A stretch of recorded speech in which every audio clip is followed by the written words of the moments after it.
नमस्कार, मी पंजाब हवामान अभ्यासक मुक्काम पोस्ट गुगळी धामणगाव तालुका शिरूर जिल्हा परभणी. सर्व शेतकऱ्याला सांगू इच्छितो की राज्यामध्ये आजपासून राज्यामध्ये पाऊस वाढणार आहे. आणि आणखीन एक सांगू इच्छितो, बार्शी तसेच वैराग या भागातील मला बऱ्याच शेतकऱ्याचे फोन आले. सतत एक महिनाभर पाऊस चालू आहे आणि आमच्या भागातला पाऊस कधी कमी होईल.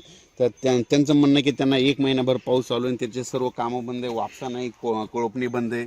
तर त्या बार्शी तालुक्यातल्या सर्व शेतकऱ्याला सांगू इच्छितो की ऑगस्ट महिन्यामध्ये तुम्हाला म्हणजे थोडा पाऊस थोडी उघड देईल, त्याच्यामध्ये तुम्ही तुमचे कामं आटपून घ्या. पण ह्या जुलै एंडिंगपर्यंत मात्र राज्यातला पाऊस काही बंद होणार नाही, म्हणून हा अंदाज लक्षात घ्यावा.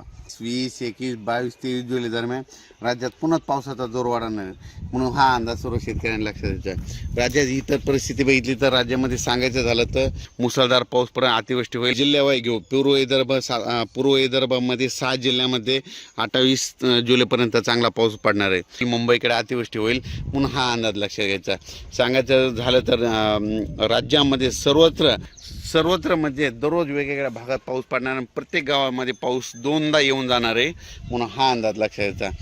काही ठिकाणी वावणी होणार आहे, कुठं मुसळधार होणार आहे, त्याच्यामुळे हा अंदाज लक्षात घ्यायचा. सांगायचं झालं तर मुंबईच्या सर्व जनतेने एक सतर्क राहण्याचं सांगतो की राज्यामध्ये मुंबई नाशिक या भागामध्ये उत्तर महाराष्ट्राकडे जवळपास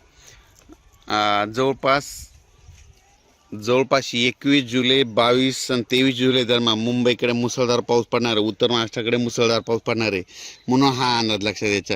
त्याच्यामध्ये राज्यात सांगायचं झालं तर परत एकदा 25च्या दरम्यान परत एक कमी दाबाचा पट्टा येणार आहे. त्याच्यामुळे 25, 26, 27, 28 दरम्यान जुलै दरम्यान देखील राज्यात चांगला पाऊस पडणार आहे, म्हणून हा अंदाज लक्षात द्यायचा. अचानक वातावरण बदल झाला तर परत एक मेसेज दिला जाईल.